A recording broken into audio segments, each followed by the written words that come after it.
5.5 മണിക്കൂർ പരിശോധന, തെളിവൊന്നുമില്ല. പിണറായിയുടെ വീട്ടിൽ നിന്ന് ഇഡി ഇറങ്ങിയത് വെറും കൈയോടെ. നമസ്കാരം. ഈ ദിവസത്തെ ഏറ്റവും പ്രധാനപ്പെട്ട വാർത്താ വിശേഷങ്ങളുമായി ജനയുഗം ടോപ് 10 ന്യൂസിലേക്ക് സ്വാഗതം. രാഷ്ട്രീയ പകപോക്കലോടെ CPIM പോളിറ്റ് ബ്യൂറോ അംഗവും പ്രതിപക്ഷ നേതാവുമായ പിണറായി വിജയന്റെ കണ്ണൂരിലെ വീട്ടിൽ നടത്തിയ പരിശോധനയ്ക്ക് ശേഷം ഇളഭ്യരായി മടങ്ങി എൻഫോഴ്സ്മെന്റ് ഡയറക്ടറേറ്റ് ഉദ്യോഗസ്ഥർ. 5.5 മണിക്കൂർ നീണ്ട പരിശോധനയ്ക്ക് ശേഷം ഒന്നും കിട്ടാതെയാണ് കേന്ദ്ര ഉദ്യോഗസ്ഥർ മടങ്ങിയത്. ഒരു രേഖകളും കണ്ടെത്താനായില്ലെന്ന ED പരിശോധന രേഖകളിൽ തന്നെ വ്യക്തമാക്കി. PA മുഹമ്മദ് റിയാസിന്റെ കോഴിക്കോട്ടെ വസതിയിലും ED റെയ്ഡ് നടത്തിയിരുന്നു.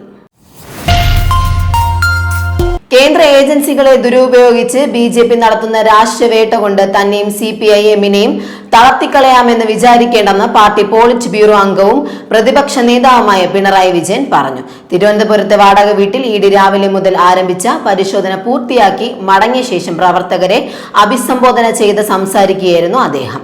EDയുടെ രാഷ്ട്രീയ പകപോക്കലിനെതിരെ വീടിന് മുന്നിൽ പ്രതിഷേധിച്ച CPIM പ്രവർത്തകരെ മുഷ്ടി ചുരുട്ടി പിണറായി അഭിവാദനം ചെയ്തു.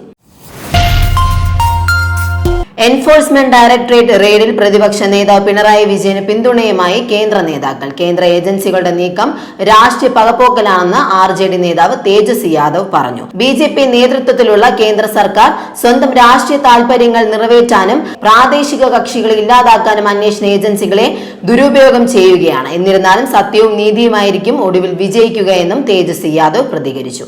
അതേസമയം പിണറായിക്കെതിരെ നടപടിയെടുക്കുന്നില്ലെന്ന് കോൺഗ്രസ് പരാതിപ്പെട്ടതിന് പിന്നാലെ പൊടുന്നനെയാണ് EDയുടെ നീക്കമുണ്ടായതെന്ന് AAP നേതാവും ഡൽഹി മുൻ മുഖ്യമന്ത്രിയുമായ അരവിന്ദ് കെജ്രിവാൾ പ്രതികരിച്ചു. ഇത് കോൺഗ്രസ് BJP ബന്ധത്തെക്കുറിച്ച് ഗൗരവമായ ചോദ്യങ്ങൾ ഉയർത്തുന്നതാണെന്നും കെജ്രിവാൾ പറഞ്ഞു.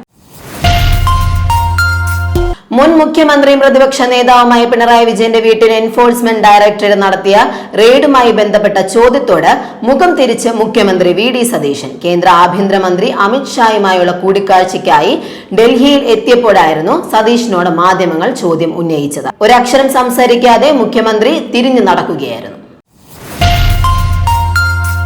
സംസ്ഥാനത്ത് ഇന്ന് ഒറ്റപ്പെട്ട ശക്തമായ മഴയ്ക്ക് സാധ്യതയെന്ന് കേന്ദ്ര കാലാവസ്ഥാ വകുപ്പിന്റെ മുന്നറിയിപ്പ്. ജാഗ്രതയുടെ ഭാഗമായി ഇന്ന് 5 ജില്ലകളിൽ യെല്ലോ അലർട്ട് പ്രഖ്യാപിച്ചു. തിരുവനന്തപുരം, കൊല്ലം, പത്തനംതിട്ട, ആലപ്പുഴ, എറണാകുളം എന്നീ ജില്ലകളിലാണ് നിലവിൽ യെല്ലോ അലർട്ട് പ്രഖ്യാപിച്ചിട്ടുള്ളത്. കർണാടകയിൽ എബോള വൈറസ് ബാധയുണ്ടെന്ന ആശങ്കകൾ അടിസ്ഥാനരഹിതമാണെന്ന് സംസ്ഥാന സർക്കാർ വ്യക്തമാക്കി. രോഗലക്ഷണങ്ങളോടെ നിരീക്ഷണത്തിലായിരുന്ന 28-കാരിയായ ഉഗാണ്ട സ്വദേശിനിയുടെ പരിശോധനാ ഫലം നെഗറ്റീവാണെന്ന് ആരോഗ്യമന്ത്രി ദിനേശ് ഗുണ്ടുറാവു അറിയിച്ചു. എബോള ബാധിത പ്രദേശത്ത് നിന്ന് എത്തിയ യുവതിക്ക് നേരിയ ലക്ഷണങ്ങൾ കണ്ടെത്തിയതിനെ തുടർന്ന് ബംഗളൂരുവിലെ ആശുപത്രിയിൽ നിരീക്ഷണത്തിലായിരുന്നു. കർണാടകയിൽ മുഖ്യമന്ത്രി സ്ഥാനത്ത് നിന്ന് സിദ്ധരാമയ്യ മാറുന്നു. പകരം PCC അധ്യക്ഷനും ഉപമുഖ്യമന്ത്രിയുമായ DK ശിവകുമാർ സംസ്ഥാനത്തിന്റെ അടുത്ത മുഖ്യമന്ത്രിയാകുമെന്നാണ് പുറത്തുവരുന്ന സൂചനകൾ.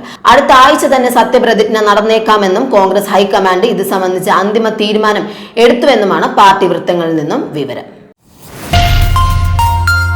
ബംഗ്ലാദേശിൽ 5ാം പനി ബാധിച്ചുള്ള മരണസംഖ്യ കൂടുന്നു. Directorate general of health services പുറത്തുവിട്ട കണക്കുകൾ പ്രകാരം കഴിഞ്ഞ 24 മണിക്കൂറിനുള്ളിൽ 17 മരണങ്ങൾ കൂടി റിപ്പോർട്ട് ചെയ്തതോടെ രാജ്യവ്യാപകമായി ആകെ മരണസംഖ്യ 545 ഉയർന്നു.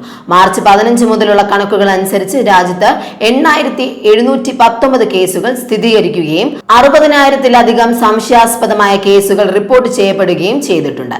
നിലവിൽ ബംഗ്ലാദേശിൽ 64 ജില്ലകളിലും രോഗവ്യാപനമുണ്ടെങ്കിലും ധാക്ക, രജ്ഷാഹി, ചിറ്റഗോങ് ഡിവിഷനുകളിലാണ് സ്ഥിതി കൂടുതൽ ഗുരുതരം.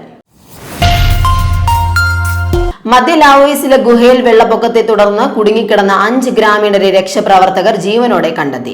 എന്നാൽ ഒപ്പമുണ്ടായിരുന്ന 2 പേരെ ഇനിയും കണ്ടെത്താനായിട്ടില്ല. ഒരാഴ്ചയിലേറെയായി ഇവർ ഗുഹയിൽ കുടുങ്ങിക്കിടക്കുകയായിരുന്നു. സ്വർണ്ണ ഖനനത്തിനായും വന്യജീവി വേട്ടയ്ക്കായും മെയ് 19-നാണ് 7-അംഗ സംഘം സൈ സോംബോൺ പ്രവേശ്യയിലെ ഗുഹയിൽ പ്രവേശിച്ചത്. കനത്ത മഴയെ തുടർന്ന് പെട്ടെന്നുണ്ടായ വെള്ളപ്പൊക്കത്തിൽ ഗുഹയുടെ പ്രവേശന കവാടം അടഞ്ഞതോടെയാണ് ഇവർ ഉള്ളിൽ കുടുങ്ങിയത്.